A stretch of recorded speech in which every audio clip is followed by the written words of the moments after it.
तो चलिए प्रश्न को देखते हैं। हमारा प्रश्न है दो समतलों, पहला समतल है x plus Y minus 2z बराबर 4 तथा दूसरा समतल है 2x minus Y plus Z बराबर 5 के मध्य का कोण सदिश विधि द्वारा ज्ञात कीजिए। अब हम हमारे प्रश्न की मुख्य अवधारणा देखते हैं। तो प्रश्न की मुख्य अवधारणा, तो हमारे प्रश्न की मुख्य अवधारणा क्या है? हमें दो समतलों के मध्य कोण ज्ञात करना है सदिश विधि द्वारा। तो हम सर्वप्रथम इसका सूत्र लिख लेते हैं। इसका सूत्र है cos थीटा बराबर परिमाण n1 vector dot n2 vector बटे में n1 वेक्टर का परिमाण डॉट n2 वेक्टर का परिमाण। यहाँ पर n1 और n2 क्या है? n1 है पहले समतल का अभिलंब, पहले समतल का अभिलंब, और n2 क्या है? दूसरे समतल का अभिलंब, दूसरे समतल का अभिलंब। तो अब हम हमारे प्रश्न में दिए गए मान देखते हैं। तो हमें प्रश्न में दो समतल दे रखे हैं। हम पहले समतल को P1 मान लेते हैं। तो P1 बराबर r vector dot n1 vector बराबर d, और दूसरा समतल हम P2 मान लेते हैं। तो P2 बराबर r vector dot n2 vector बराबर d2। पहले समतल में हम देखते हैं r vector dot n1 vector, n1 vector का सदिश में मान क्या होगा?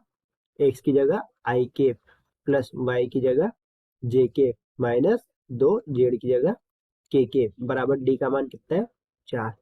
इसी तरह हम दूसरा समतल देखते हैं। दूसरा समतल r vector dot n2 vector का मान 2, x की जगह i केप, y की जगह j केप प्लस z की जगह k केप, d का मान कितना है? 5।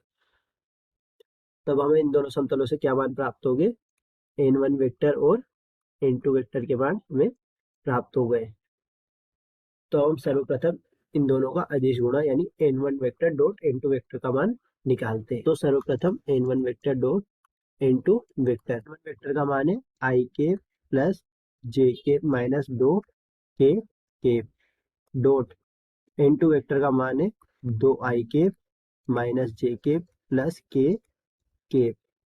अब हम इन दोनों का अदिश गुणा करते हैं। तो i केप को 2i केप से गुणा करते हैं तो हमें क्या प्राप्त होता है? 2। जे केप को माइनस के जे केप से करते हैं तो हमें क्या प्राप्त होता है? माइनस का 1। और माइनस के 2 के केप को प्लस के केप से करते हैं तो हमें क्या प्राप्त होता है? माइनस का 2।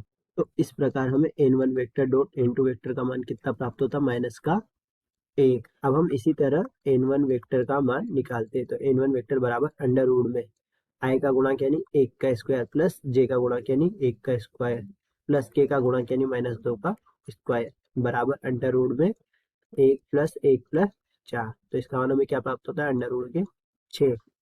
अब हम इसी तरह n2 वेक्टर का मान भी निकाल लेते हैं।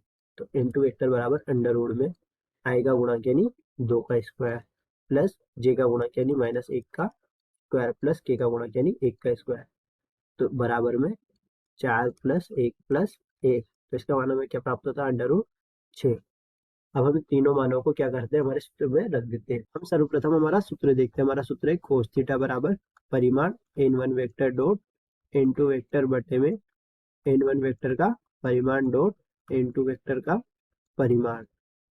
तो हमें n1 डॉट n2 का मान कितना प्राप्त हुआ? माइनस का 1 बटे में n1 वेक्टर का परिमाण कितना प्राप्त हुआ? अंडर रूट के 6। इसी तरह n2 वेक्टर का परिमाण भी हमें क्या प्राप्त हुआ? अंडर रूट के 6। अब हम इसे सरल करते हैं तो हमें cos थीटा का मान कितना प्राप्त होता है? 1 बटे में 6। तो हमें कोण का मान कितना प्राप्त होता है? cos इनवर्स 1 बटे में 6। तो यही कोण का मान हमारे दो समतलों के बीच का कोण है। आशा करते हैं आपको प्रश्न समझ में आया होगा। धन्यवाद।